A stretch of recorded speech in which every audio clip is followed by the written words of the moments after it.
Hi friends, and welcome back to Making All the Plans. I'm Connie, and today we're officially kicking off Q4 planning.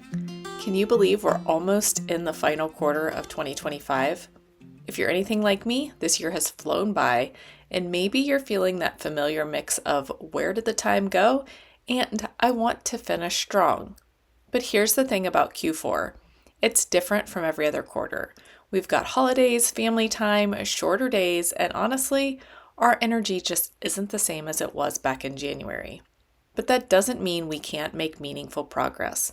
It just means we need to be smarter about how we plan. Today, we're starting with reflection, vision work, and setting our intentions for the next 90 days. So grab your favorite planning supplies and let's make Q4 count.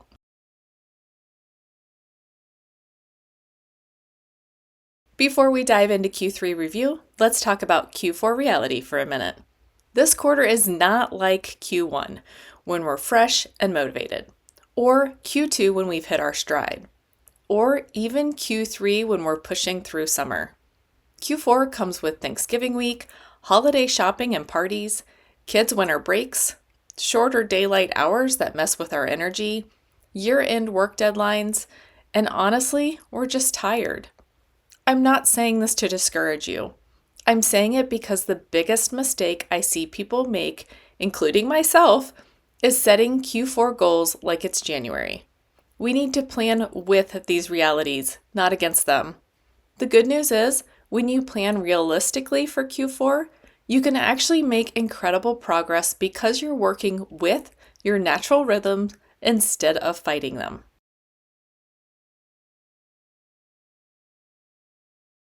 Okay, so let's look back at Q3, and I'm going to be completely honest with you and myself about what worked and what didn't.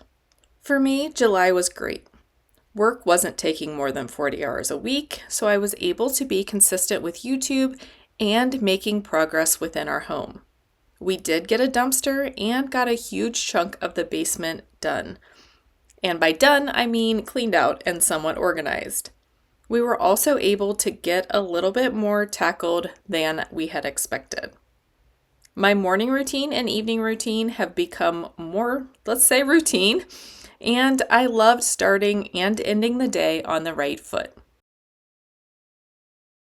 However, for me, I did still have some challenging parts. August and September were difficult with the extra time at work, all the travel, and both kids playing soccer. Boston was great and I learned a ton at the conference, but it just takes so much time away from real life. Meal planning completely fell apart and I needed to shift the focus to mostly grab and go meals.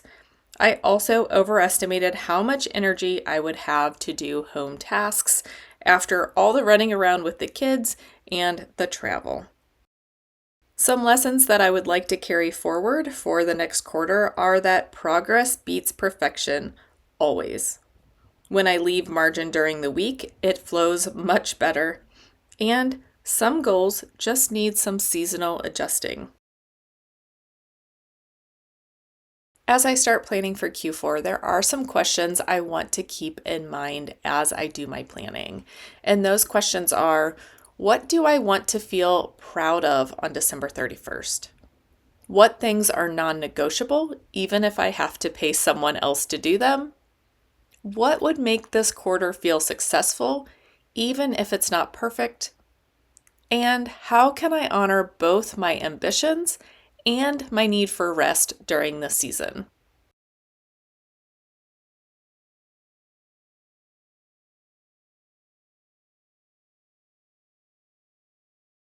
Before I answer those questions, I do want to reconnect with my vision for the year. And I'm not really focusing on productivity for this quarter. I want to focus more on intentionality. I want this quarter to feel both productive and peaceful, and I want to make meaningful progress on projects that matter while also enjoying the holiday season without stress. I want to end the year feeling accomplished, but not burned out. So let's go back and answer those questions that I want to focus on for Q4. The first being, what do I want to feel proud of come December 31st? keeping in mind that this is going to guide my decision on what my goals are. They are not necessarily set in stone. So the thing that I think would make me feel most proud come December 31st is to be back on schedule for making all the plans, both for YouTube and Instagram. And I am on top of the admin tasks. Second is I can compartmentalize work so that it isn't sucking time away from life and all the other things that I want to accomplish. Also, the basement reno is done and it's a homey place where we can all hang out. Meal planning is back on track and we are eating balanced meals at a decent time of night. And we just have a wonderful last December together. My son is a senior this year, so he will probably be going away to school, and I know that this is our last December together. So what things are non-negotiable? One is the basement reno is complete. Two is the bushes are planted in the front of the house and we have a plan for what needs planted in the spring. Our whole front area needs redone. Pretty much everything died this year and did not come back the way it had in previous years. And lastly, replacing the exterior lights around our home and replacing the light fixture in the loft that has been damaged. What would make this quarter feel successful, even if it's not perfect? Completion of the non-negotiables, not being stressed over the holidays, and having the opportunity to spend quality time with family. And lastly, how can I honor both my ambitions and my need for rest? Is by not putting so much on my list. It's okay to not try to tackle everything in the next 3 months, which means that something is going to have to wait, or some things are going to have to wait until Q1 of next year, Q2 of next year, maybe even longer.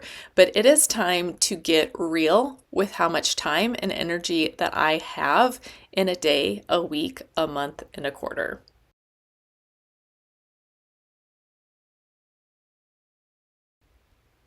Next up, I want to review my ideal day. And sometimes I write a whole big paragraph or page or 2 pages about how I want my ideal day to flow. But this particular quarter, I am just going to put some bullet points. I'm really trying to narrow my focus on those things that I think will be most important for this season. So, those bullet points that I have for my ideal day this quarter include I have a morning routine that grounds me before the day gets started. I stay focused on whatever the task is at hand until it's done or the time block is done. Then I really rest, not just productive rest. And I don't know about you, but I have a tendency to do things that are still productive while I'm trying to rest, and I never really get true rest. The third bullet point is that Ben and I spend a little bit of time figuring out the college plan each day or each week. The fourth bullet point is each day I complete my home blessing tasks. That could be dusting, vacuuming, cleaning bathrooms, etc. I have different tasks assigned to each day. Then each day I tackle appropriate making all the plans tasks. Then I finish the day tired yet energized with my evening routine. And lastly, I leave margin for holiday activities and family time. Also, this quarter, instead of just setting goals, I'm also setting intentions, the how behind what I want to accomplish. My first intention is working with the rhythm of the season, not against it. My second intention is to stay committed to priorities while allowing space for holiday magic. And my third intention is to honor my energy levels and adjust my tasks accordingly. And I want to use these intentions to guide every goal and project that I choose to put on my plate for this quarter.